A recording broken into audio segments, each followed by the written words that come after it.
వినోద్ గారు నమస్కారం. ఓవరాల్ కాస్త ఆలస్యంగా చేయనట్టున్నారు. ఆపరేషన్ కాగారు పూర్తయిపోయినట్టే, ఇక అంతిమ దశకు చేరుకుంది. మూసీ నదిలో మీరు మురికిని ప్రక్షాళన చేస్తున్నారా? సో ఆ మూసీ నదిలో గాంధీ విగ్రహాలు వేల కోట్లతో పెడుతున్నారని బీఆర్ఎస్ ప్రశ్నిస్తోంది. సో ఈ మూసీ చుట్టూ అయితే తెలంగాణ రాజకీయాలు మరొకసారి ముదురుతున్నాయి. మీరేం చెప్తారు? ముందుగా 99 టీవీ ప్రేక్షకులకు, మీకు ప్యానెల్లో ఉన్న వారికి నమస్కారం. అయితే మొత్తానికి 10 సంవత్సరాలు తెలంగాణ రాష్ట్రం వచ్చిన తర్వాత టీఆర్ఎస్ పోయి బీఆర్ఎస్ అయింది. బీఆర్ఎస్ ఆల్మోస్ట్ ఆల్ ఒక 9 సంవత్సరాలు గడుపుతూ 10 సంవత్సరాలు మేము గడిపినామని చెప్పి వాళ్ళు ప్రచారం చేసుకున్న రోజులు మనం చూడడం జరిగింది. కానీ ఆ 10 సంవత్సరాలల్లా వాళ్ళు ఎంత విధ్వంసం చేసిండ్రు అనేది మర్చిపోయిండ్రు.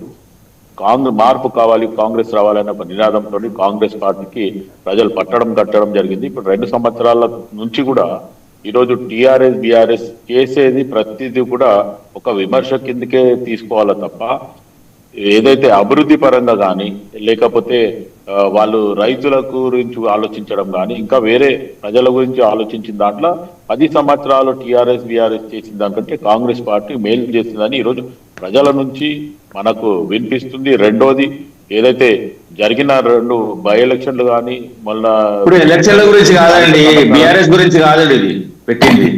మూసీ నది గురించి అడిగితే ఇవి చెప్తారేంటి, నాకు అర్థం కాదు. మిస్టర్ రామ్మూర్తి, నీ టర్న్ వచ్చినప్పుడు సమాధానం చెప్పండి. కాదండి, శివలాల్ గారు 10 మాపాలన గురించో లేక 10 మాపాలన గురించో లేకపోతే మీ పాలన గురించో క్వశ్చన్ అడగలేదు కదా, అడిగిందని సమాధానం చెప్పరా? అదే ఆయన అడిగిండు, బీఆర్ఎస్ ఏం చేస్తుంది చెప్తున్నావు, కొంచెం ఓపిక పట్టు. నేను చెప్పిన తర్వాత ఫస్ట్ క్వశ్చన్ నా మాట వినండి. మీకు ఫస్ట్ క్వశ్చన్ ఏం చేసిందంటే మూసీ నదికి సంబంధించి అరే మీరు ఏ అరే మహాభారతంలో యాంకర్ పార్ట్ నీ పార్ట్ కాదు, యాంకర్ పార్ట్ బీఆర్ఎస్ పార్ట్ వచ్చినప్పుడు అంటే మమ్మల్ని విమర్శిస్తా అంటే నువ్వు సపరేట్ కూర్చోవాలి. మహాభారతం గురించి చెప్పడం, రామాయణం గురించి చెప్పడం, మహాభారతం గురించి క్వశ్చన్ అడిగితే రామాయణం గురించి చెప్పడం విమర్శ చేసుకో. చెప్పండి.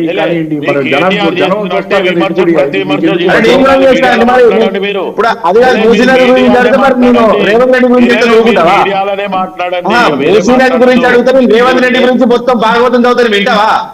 నువ్వు నేనేం చెప్తున్నా, నేను చెప్పేది నీకు అర్థం కాకపోతే పెట్టుకోండి, విను. మీరు వదిలేయండి యాంకర్ కి, మీరు ఎందుకు మధ్యలో రామూర్తి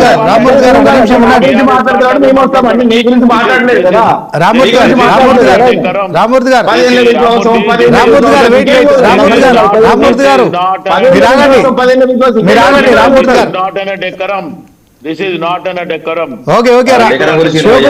శివకుమార్ గారు ప్రొసీడ్. మీరు అంటే మొదటి నుంచి ఇదే చెప్పడం కాకుండా మూసీ విషయంలో ఏం చేయబోతున్నారు, గాంధీ విగ్రహాలు ఎందుకు పెడుతున్నారు?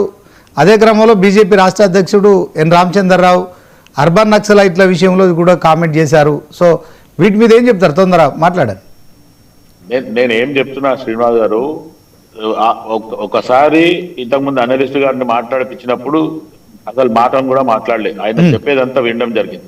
సేమ్ యాజ్ ఇట్ ఈజ్ నాకు ఇచ్చినప్పుడు ఛాన్స్ మిగతా వాళ్ళు మాట్లాడొద్దు, ఎందుకంటే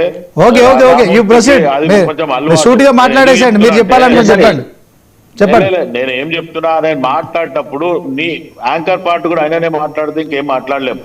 ఓపికతో నినుమాను, ఆ తర్వాత ఆయన ఏం చెప్పాలో చెప్పమని చెప్పు. డిబేట్ లో టాపిక్ డిబేట్ అవుతుందని అతను కలగేసుకున్నాడు, కానీ మీరు చెప్పండి. ఆయన కలుగ చేసుకోదు, మీరు ఉన్నారు కదా, మీ పార్టీ కూడా ఆయనకే ఇస్తారా? మీరు చెప్పండి. ఇప్పుడు ఈ సబ్జెక్ట్ వచ్చినప్పుడు మాట్లాడాల్సి వస్తుంది. వాళ్ళు పుట్టుపూర్వకాలు చెప్తలేరా, మాట మాట్లాడితే వాళ్ళు ఉద్యమ కాలంలో పోతారు. ఉద్యమ కాలంలో లేని వాళ్ళు కూడా ఈ రోజు మొత్తం మంత్రులను చేసి వాళ్ళు ప్రతిపక్షంలో ఉన్నారు సార్, మీరు అధికారంలో ఉన్నారు, వాళ్ళు ప్రతిపక్షంలో ఉన్నారు. ఉద్యమం గురించి రాలేదు ఇప్పుడు. అరే ఎవరు మాట్లాడుతున్నారు? అందరు కూడా లేలే. ఇప్పుడు మీరు మాట్లాడితే బీఆర్ఎస్ వాళ్ళు ఉద్యమంలో మేమే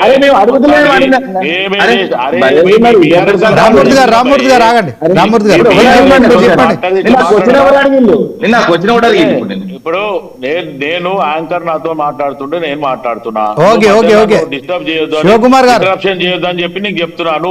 మొత్తానికి డిబేట్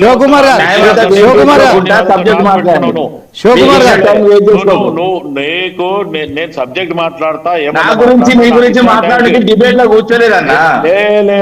నేను చెప్పేది నువ్వు మీ పార్టీ గురించి మా పార్టీ గురించి మాట్లాడుకుని డిబేట్ లో కూర్చోలేదు. ప్రజల సమస్య గురించి మాట్లాడదాను కూడా మాట్లాడండి. ప్రజల సమస్యలు మీరు బాగా మీకు అర్థం కాదా? తమిళ గురించి అర్థం కాదు కానీ మీ జీవితం మొత్తం మిమ్మల్ని అందరినీ ఒక నిమిషం మీరు ఇద్దరు ఆగండి. అందుకే మూడో శివకుమార్ గారు, రామ్మూర్తి గారు మీరు ఆగండి. ఎవరి పని అయిపోయింది తెలుస్తుంది.